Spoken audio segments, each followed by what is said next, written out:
Hello, welcome to a new program. Are you ready? Are you ready to start? This is our last half hour, so tiene que cundir. It has to be very productive, so please pay attention. Please concentrate, and please absorb English. Learn it, not necessarily. Absorb it slowly. It'll slowly penetrate. Okay, your mind and your body. All right. Are you ready? Según él, no sabemos nada. Según él, according to him, we don't know anything. According to him, we are ignorant. We don't know anything.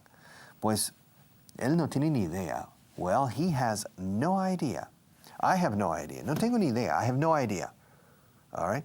What's the capital of Bhutan? I have no idea. Where's Bhutan? Bhutan is a small principality. It's a small country in the Himalayas near Nepal. What's the capital? I have no idea. What's the capital of Burma? What's Burma? It's a country near Bangladesh. It's between Bangladesh and Thailand. What's the capital? I don't know. Another word for Burma is Myanmar. What's the capital? I don't know.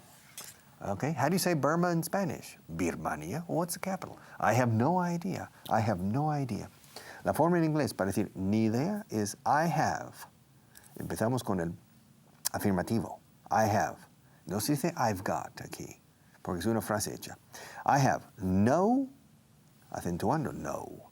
Y suena a no como si hubiera una U después de la U. No, y luego enlazamos con idea. I have no idea. No idea. I haven't got a clue. A veces se dice eso. I have no idea. The capital of Burma is Rangoon. Okay. Now, are you ready? All right. ¿Haces todo lo que ella te dice? Do you do everything she says? No te preocupes. No dolerá. Don't worry. It won't hurt. It will not hurt. It won't hurt. My shoulder hurts. This shoulder hurts too. For example, the presidential candidate in the United States, John McCain, he can't lift his arms more than this because his shoulders hurt. He was a prisoner of war in Vietnam for 5 years, and he was tortured, and he cannot lift his arms more than this because they hurt. His shoulders hurt. My nose hurts. My eyes hurt. My chin hurts. My jaws hurt. My fingers hurt. My wrist, my joints, articulaciones, my joints hurt. Siempre en inglés. Empezamos con la parte del cuerpo y decimos duele. If it's two, in third person plural. If it's one, in third person singular. My finger, my index finger hurts. Aquí decís me duele el codo, me duele el hombro, me duele la nariz, me duele la espalda, me duelen las rodillas, me duelen los pies. Pero en inglés no, mis pies duelen. Mi mano duele. My hand hurts. My feet hurt. My nose hurts. My eyes hurt. It's very easy. Just practice. Okay? So, no te preocupes. No dolerá. Don't worry. It won't hurt. ¿Qué es lo que no dolerá? What won't hurt? What won't hurt? Lo que te voy a hacer. What I'm going to do to you. What you're going to do to me. What are you going to do to me? ¿Qué me vas a hacer? What are you going to do to me? Ahora, la expresión voy a hacerte algo could have two interpretations. Te voy a hacer algo, I'm going to do something to you, obra sobre ti, or I'm going to do something for you. Te lo hago yo. En inglés decimos lo haré por ti. Lo haré yo por ti. Okay? I'll do it for you. But in this case, I'll do it to you. What are you going to do to me? Pues te voy a poner una inyección. I'm going to give you an injection. I'm going to give you an injection. ¿Para qué? What for? What for? En inglés, ¿qué para? No para qué. I'm going to give you an injection. An injection, what for? Para tu catarro? For your cold? Yo no tengo catarro. I don't have a cold. I don't have a cold. Yo no tengo un resfriado. I don't have a cold. Pero llevas 2 semanas tosiendo. But you've been coughing for 2 weeks. Coughing. Cough. Cough is toser, to cough. Suena igual que coffee, café. coffee, quitando I al final, cough, to cough. If you smoke a lot, often you cough a lot. And if you cough a lot, you need to drink some water. And if you cough a lot on television, if I start coughing, I have a problem. If I start coughing and I can't stop, then they have to cut and stop the television show and start again from the beginning, to go back and start from scratch, partir de cero. If I start coughing a lot. Now, te voy a poner una inyección. I'm going to give you an injection. ¿Para qué? What for? Para tu catarro, for your cold. Pero no tengo catarro. I don't have a cold. Pero llevas 2 semanas tosiendo. Chico, you've been coughing. You've been coughing for 2 weeks. Yo no tengo tos. I don't have a cough. I don't have a cough. No sé de lo que estás hablando. I don't know what you're talking about. ¿No eres tú la persona que estuvo aquí la semana pasada? Aren't you the person who was here? Aren't you? Aren't you? Aren't you the person? ¿No eres tú la persona? Aren't you? Fijaos cómo lo digo. Una sola sílaba. Aren't. Aquí mis alumnos siempre dicen aren't. You aren't. Aren't you? Pues no se dice en inglés. Es una sola sílaba. Aren't. Aren't. Aren't. Aren't you? Aren't you the person who was here last week? Yo nunca he estado aquí. I've never been here. Pues te pareces mucho a un paciente mío. You look just like a patient of mine. Are you sure your name isn't Roberto Gomez? No, no, no. My name is Ricardo Vaughan. I've never been here. I've never been here. But you look exactly like a patient of mine, exactly like a patient of mine who has a cough. And he was planning to come today. He has an appointment to come today, and I'm going to give him an injection. Mi tío se parece a mí. My uncle looks like me. My father looks like me. Me, when I was growing up, I looked like my mother. And when I was a young adult, I looked like my mother. And when I was in my 30s, I still looked like my mother. When I was in my 40s, I looked like both. People said to me, you look like your mother. And other people said to me, you look like your father. And I said, no. Like my father? No, I look like my mother. And now in my 50s, I look like my father. I don't look like my mother. It's strange. When I see myself on television, I say, oh, Papa, it looks just like my father. I look just like my father now. It's surprising. From the side cameras, from that camera angle, front, I look just like my father. If you go back 20 years, I looked like my mother, all right? And every year that passes, I look more and more like my father. To look like is parecer según la vista, de aspecto físico. To be like is parecerse a en otros aspectos de personalidad, all right? Rasgos de personalidad, personality traits. I'm not like my father, I think. My sister is like my father, but I look like my father, but I'm not like my father. Otra forma para decir, me parezco a mi padre, en forma de ser, I take after my father. But that's not true. I don't think I take after my father. I think I take after my mother, but I look like my father now. I didn't used to look like my father. I used to look like my mother. And if you look at photos, it's very strange. You look at photographs of when I was 25, and you look at photographs of me now. You show it to a stranger. Said, do you see the same person? I said, yes, no problem. This person is you when you were younger, right? How old were you? 25. Okay. And this picture, yes, that's you. That's you recently, right? Yeah, 2 weeks ago. Yeah, it's clear it's the same person. But then you show a picture of my mother and said, when you were 25, you looked just like your mother. Now you look just like your father. It's strange, okay? And every year that passes, I look more and more like my father, but I don't take after my father. He's very different. He was very different than me. There's a big difference. To take after. Tenéis en español la expresión de tal palo tal astilla. Well, we have a similar expression in English. A chip off the old block. A chip, chip, chip. Patatas fritas son chips in Inglaterra, and potato chips are patata frita de bolsa in the United States. Potato chips, chips. A chip es una viruta, una rebaba, algo, that's a chip. Okay? De hecho, si parte de mi diente, a little part, part of my tooth. My tooth is chipped. It's not broken, just a little piece at the bottom, boom. And you notice immediately with your tongue or with other teeth that you accidentally broke a tiny piece of your teeth, a tooth. It's not a problem usually. Said, I chipped my tooth, to chip. Okay, now, de tal palo tal astilla is a chip off the old block. Una viruta, una rebaba sacada del viejo taco, en este caso de madera. ¡Chum! It's a chip off the old block. So it's a similar concept, tal palo tal astilla. And I'm not a chip off the old block, considering my father. I don't take after my father, but I look like him now. I look like him. Hasta asusta, it's scary. Sometimes now if I see my picture in the newspaper or I see my picture in a magazine, and I thought that looks just like my father. All right? I remember about 5 years ago when my father was still alive, we visited the hometown where my father grew up, a small town in west central Texas called Bertram. And my father and I were having a Coke or something, I don't remember, we were just having something to drink in a restaurant, and a person walked in.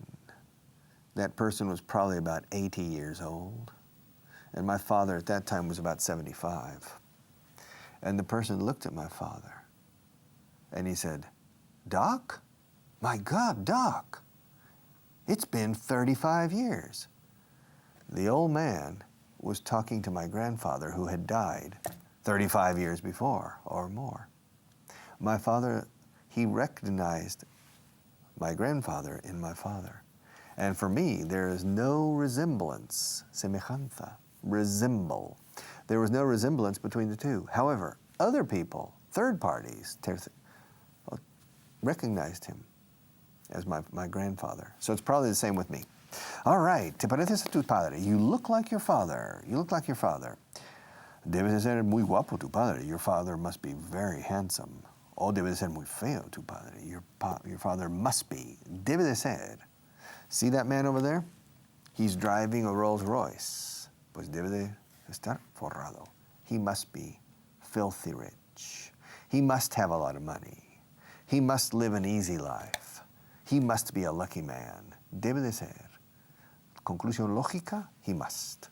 I must. Se está durmiendo Marco. He must be very sleepy. The floor technician. He must be. Debe tener mucho sueño. Si no, no me lo explico. He's falling asleep every time. Every time. See, I'm looking at you, but out of the corner of my eye, por el ojo, I can see Marco. He's falling asleep. He must be very sleepy. He must be very sleepy. So, in order not to see Marco, I'm going to change to camera 3. Until I'm not distracted by his sleeping. Okay, are you ready? All right, let's continue. But I can see him out of the corner of this eye. To see somebody or to see something out of the corner of your eye. I think you say por el rabillo del ojo. It's a funny expression in Spanish. Out of the corner, tiene sentido, por el rincón, la esquina del ojo. I can see him out of the corner of this eye. He's still sleeping, okay? So he debe de tener mucho sueño hoy. He must be very sleepy. No debe haber dormido bien anoche. He must not have slept well last night. He probably stayed up all night, okay? Probably he went out last night de pingo and having a good time, and he didn't get enough sleep, and now he's here. And once the show starts, he falls asleep and catches up, and he takes naps. Okay, but that's okay. It makes me feel very lonely here. All right, but let's continue. Te he ofendido. Have I offended you? No fue intención mía ofenderte. I didn't mean to offend you. It wasn't my intention. Okay? If I accidentally elbow you and say, oh my God, I'm sorry, excuse me. Are you okay? Well, I don't know. Oh God, I'm so sorry. I didn't mean to hurt you. I didn't mean to hurt you. Lo hice sin querer. Fue sin querer. No fue mi intención. Se dice, I didn't mean. Literalmente, yo no significaba. O yo no quería decir. Por ejemplo, ¿Qué significa? No sé. ¿Qué significa handsome en español? What does handsome mean? Handsome means guapo, apuesto. All right?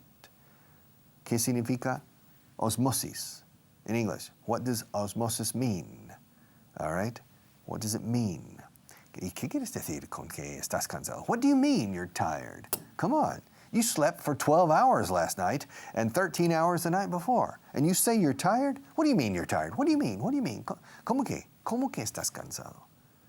Nuestra forma de decir, ¿cómo que estás cansado? Es, what do you mean? ¿Qué quieres decir con que estás cansado? What do you mean? Ahora, pero si haces algo sin querer, ay, perdona, fue sin querer. I didn't mean to do it. I didn't mean to hurt you. I didn't mean to upset you. I didn't mean to hurt your feelings. Come on, please, forgive me. Anda, perdóname. I'm really sorry. But I really don't need to apologize because it wasn't my intention. But in any case, I'll apologize. I'm sorry, okay? Can you forgive me? I didn't mean to do it. I really didn't mean to do it. Lo hice sin querer. I didn't mean to do it. It wasn't my intention. The last thing in the world I would do would be to hurt you.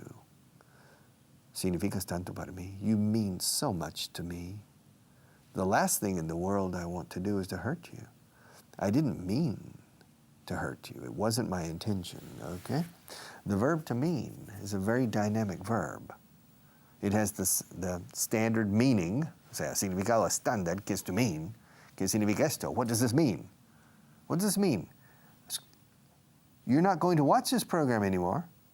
You've decided to stop watching this. Well, what does this mean? Are you going to leave me? You've decided that you don't like my English classes? Come on, I don't believe it. What does this mean? I don't understand your attitude. Okay? That's to mean. Entonces, pero se usa incluso más en el sentido de, ay, perdona, no fue mi intención. Fue sin querer. I didn't mean to. I didn't mean to do it. I didn't mean to say that. I didn't mean to hurt you. Okay? There's a lot to learn with English. Okay. París es una ciudad hermosa. Paris. Paris is a beautiful city. Yes. Paris is a beautiful city.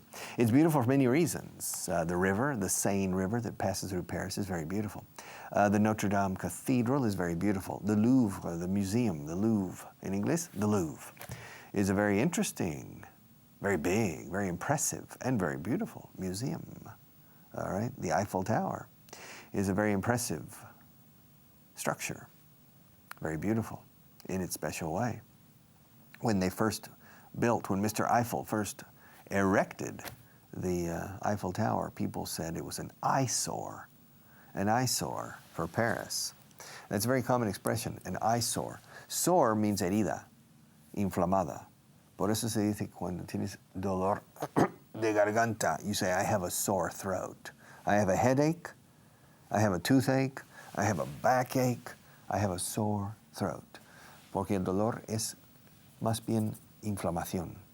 No es un dolor generalizado de donde sientes como los latidos del corazón en la cabeza. That's an ache. Ese tipo de dolor es ache. The type that ni puedes tragar, that's sore. Sore. So sore es una herida tipo inflamada. Inflamación. Ahora, an eyesore es una herida para los ojos.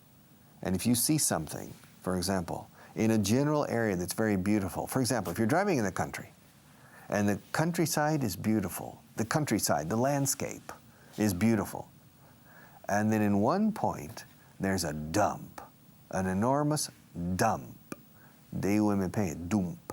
There's an enormous dump, que es un vertedero enorme. This dump here in the middle of this beautiful landscape es una herida para los ojos. It's an eyesore.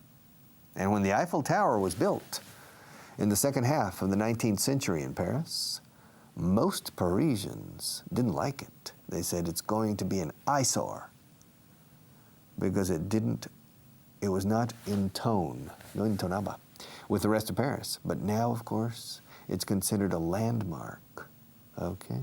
A landmark, un hito en el paisaje de París. Paris. Notice the pronunciation, Paris, como una pera, pear. También como padres, parents. Mis padres comen peras en París. My parents eat pears in Paris. You understand the pronunciation? Pear, como aire, air. R que R, Paris, Paris, Paris. My parents eat pears in Paris. I don't eat pears in Paris. I eat pears in Madrid. But my parents eat pears in Paris because my parents live in Paris. Okay? París es una ciudad muy hermosa. Paris is a beautiful city, a very beautiful city. Rome is a very beautiful city. London is a very interesting city. Madrid is a very beautiful city. Barcelona is a very beautiful city. Bilbao now. The new Bilbao, cleaning up the industrial area and adding other things, is a very beautiful city. Seville is a marvelous city. Granada is a beautiful city. All right, Paris is a beautiful city. Ella es una chica muy guapa. She's a very good-looking girl. A city can be beautiful. A girl can be beautiful. Beautiful means bella, hermosa, preciosa. Good-looking means guapa, okay? In the case of women or girls, she's a very attractive woman. If it's a woman, I would probably, but it depends on the age. If the woman is over 40, I would probably say, you're very attractive, okay? If she's under 40, I would say, you're very good looking, all right? And if she's under 14 or 13, I'll say, you're very pretty, okay? Pretty, linda, okay? Very pretty, bonita. So, París es una ciudad hermosa, Paris is a beautiful city, y es una chica muy guapa. She's a very good-looking girl. Él es un hombre apuesto y guapo. He's a handsome man. Con hombres se suele usar, cuando hay un hombre que es de buen ver, se dice mucho handsome, como mano, alguno, literalmente, juntos, handsome. He's a handsome man. She's an attractive woman. He's a good-looking guy. She's a good-looking girl. When you're talking about adolescents or young adults. For example, a 14-year-old boy or a 29-year-old boy, good-looking, sí, es un chico guapo. He's a good-looking boy, a good-looking young man. And a girl the same, 14-year-old, 15 years old, she's good-looking. And 29-year-old, she's good-looking. 35 years old, she's attractive or good-looking. Okay. Ya se ha mandado, it's already been sent. Why has it already been sent? I didn't give instructions for it to be sent. Who sent it? I don't know. Could you please averiguar? Could you please find out who sent it? Because it wasn't supposed to be sent until the day after tomorrow. Now it's going to arrive today or tomorrow at the destination, and it's too early, okay? It should have been sent the day after tomorrow, not today or yesterday. Now, who gave the order? Who gave the order? Who gave? Aquí no es verbo auxiliar, porque no sé dónde está el sujeto. El sujeto literalmente es who. ¿Quién dio la orden? Who gave the order? I'm going to ask this person over here, yeah. Who gave the order? ¿Y por qué no se dice who did give? Porque no hay un sujeto. La palabra who significa que estamos buscando el sujeto. Y cuando no hay un sujeto en una frase, no hay un verbo auxiliar. Porque los verbos auxiliares, did, does, do, existen para prestar auxilio a un sujeto ya identificado. Y entonces no sabemos quién dio la orden. No hemos identificado todavía al ordenante, el que ha ordenado que se envíe la carta. Who sent the letter? For example, ¿quién envió la carta? Who sent the order? Or ¿quién dio la orden? Who gave the order? Pepe. Pepe Pérez? Yes, Pepe Pérez gave the order. Ahora sí va a entrar en la ecuación en verbo auxiliar. Ya hemos identificado al culpable, Pepe Pérez. Entonces yo pregunto, why did Pepe give the order? Why did Pepe give the order? Entonces ya sí hay un sujeto identificado que precisa auxilio de un verbo auxiliar. En este caso, did. Why did Pepe give the order? Well, he gave the order because you were not here. We didn't know.